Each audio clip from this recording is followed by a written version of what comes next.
champions, and welcome back to another science video. We're doing great so far. We've made it through our first unit of the year. We've talked about energy transfer, how engineers use the transfer of energy from one place to another through collisions to make some beautiful engineering, innovative ideas that make life easier for ourselves. Now we are moving on to Unit 2, in which we are going to be studying waves, whether they're the waves of the ocean, sound waves, heat waves, any kind of thing that has a wave to it. So today we're starting on Chapter 1 of Unit 2, and in Chapter 1 we are going to be describing water waves. Now, before we get too far into the reading, we want to investigate or look closer at our big question. Our big question for today is, how does the energy of water waves cause a change? So when we go to the ocean and we see the waves in the water, how is that causing change? Okay. Before we get into our reading, we do have some vocabulary. The first word we want to describe or learn to define is wave, a disturbance that transfers energy through matter or through space. Okay, so any disturbance that transfers energy through matter from thing to thing or from over distance, space to space, it goes in a wave. And so in order to understand wave, we must understand disturbance. If you have any younger siblings in your house, you're probably familiar with what a disturbance is. A disturbance is any interruption of stillness. So if you are having a nice, peaceful, quiet day, working your hardest on Study Island to meet your goal, or watching Mr. Chambers, and then suddenly your younger brother or sister comes in, they're yelling and they're screaming, well, they're causing a disturbance to your stillness. They're causing a disturbance. And that disturbance creates waves. And those waves transfer energy from matter to matter or over long distances. Okay? So, Chapter 1, describing water waves. Look at the surface of the puddle of water in the picture on the left. It is as smooth as glass. There is no motion in the water. No visible changes are happening on its surface. In the picture on the right, moving feet introduce energy of motion. So on the left, we have this nice still water. We can tell that it's still because it's got this nice reflection of the person in the red boots. In the second one, they get a little excited to be splashing in the puddles. And so as they're splashing in the puddles, they're creating these little waves all around. They're introducing energy of motion or kinetic energy into the water, and the water is responding by creating waves. The boots contact the water, and energy is transferred from the boots to the water, and it causes a change.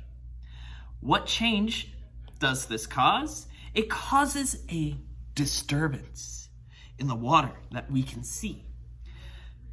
A wave forms that moves out through the water in all directions.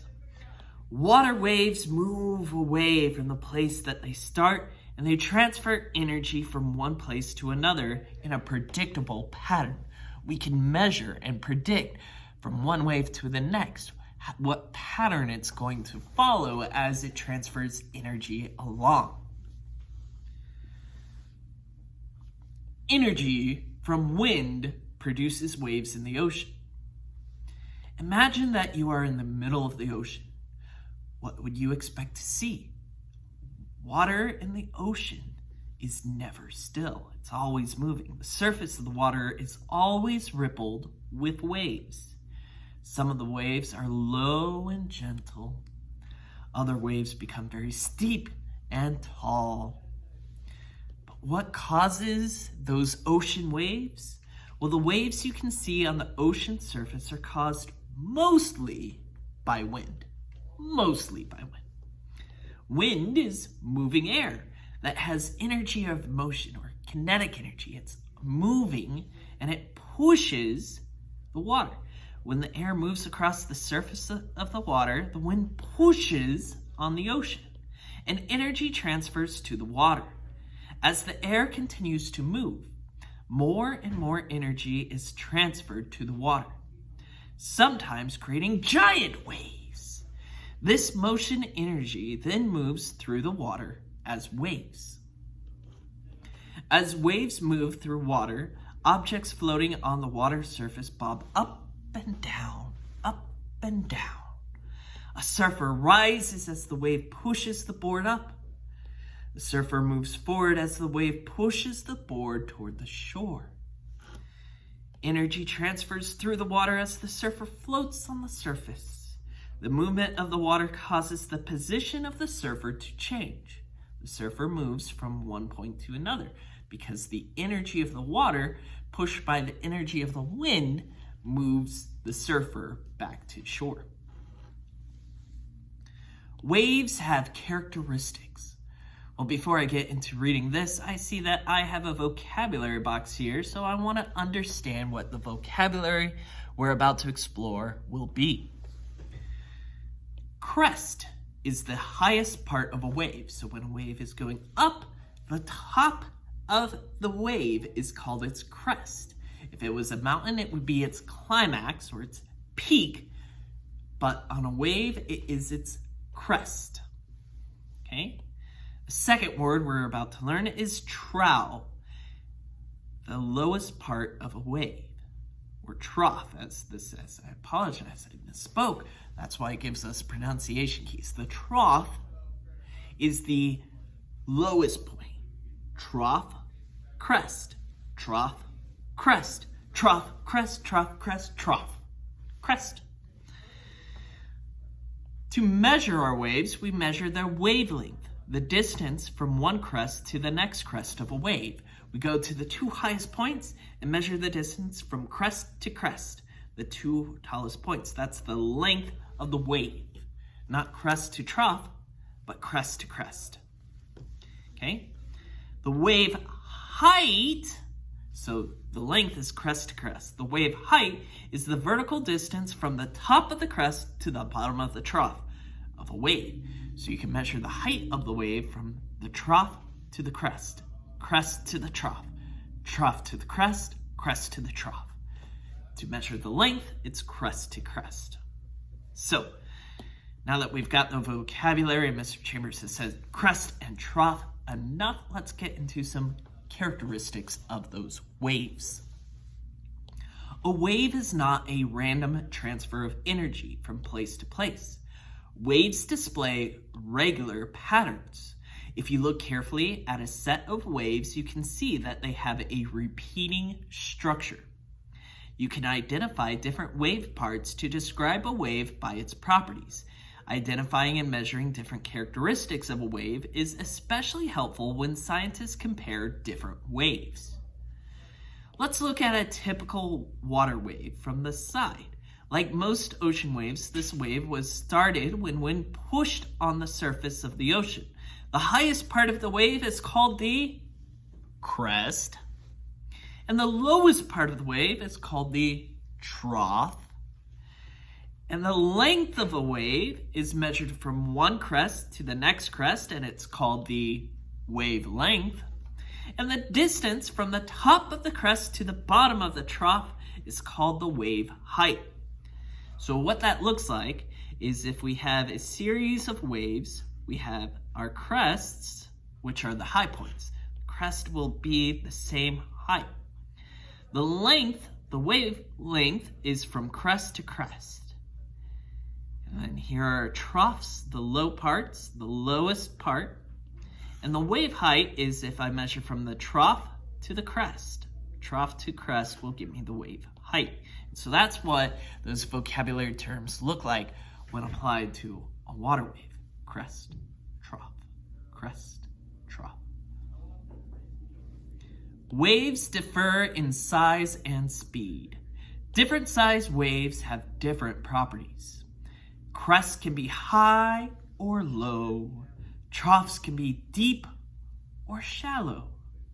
Wavelengths can be long with a large distance from one crest to the next, or wavelengths can be short with crests occurring more closely together. Scientists and engineers use models of waves to help them discuss different kinds of waves and the different kinds of change that they can cause. Big water waves cause greater changes than smaller waves. A wave with a high crest and a deep trough and short wavelength can toss the boat about for an unpleasant ride. So here we have a model of 4 different waves. We've got high crest, deep trough, high crest, deep trough, high crest, deep trough, high crest, deep trough. This next one continues high, deep, high, deep, high, deep, high, deep. And these 2 waves have the same wavelength but different heights. So here, 1, 2, 1, 2, 1, 2, 1, 2.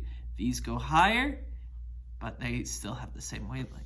These over here have the same height all the way to the top, all the way to the bottom. The crest is all the way up here, the trough's all the way down here, but the wavelengths are different. This is a little more spread out. It's a little more smoother. You can ride that. This one is going very, very, very, very fast, and almost looks like those old Disney cartoons where they're trying to go up and down, up and down, up and down in the very steep waves. The speed of the energy transfer through water varies as well. Several crests may pass by a given location in a short time, meaning the wave is moving very quickly. Or fewer crests may pass by a given location in the same amount of time, meaning the wave is moving slowly. Look at the bottom wave pictured in each pair of the images on this page. In which of these waves do the crests occur more frequently, and how do we know? Which one has more crests? This one or this one? Left, right, left, right, right. Can you count all those crests? 1, 2, 3, 4, 5, 6, 7, 8, 9. 9 in the same time that this has 1, 2, 3, 4. So the more crests it has, the faster the waves are moving. And with that, that does conclude Chapter 1 of Unit 2. And there will be 5 to 10 questions to answer about those water waves we know, and the crest and the trough, the crest and the trough, wavelength from crest to crest, and so forth, making sure that we understand the material from this reading. So thank you for tuning in and watching another video. Hopefully you enjoyed it. Hopefully Mr. Chambers didn't disturb you too much with all of his crest and trough, crest and trough. Answer the questions, and I will talk to you real soon.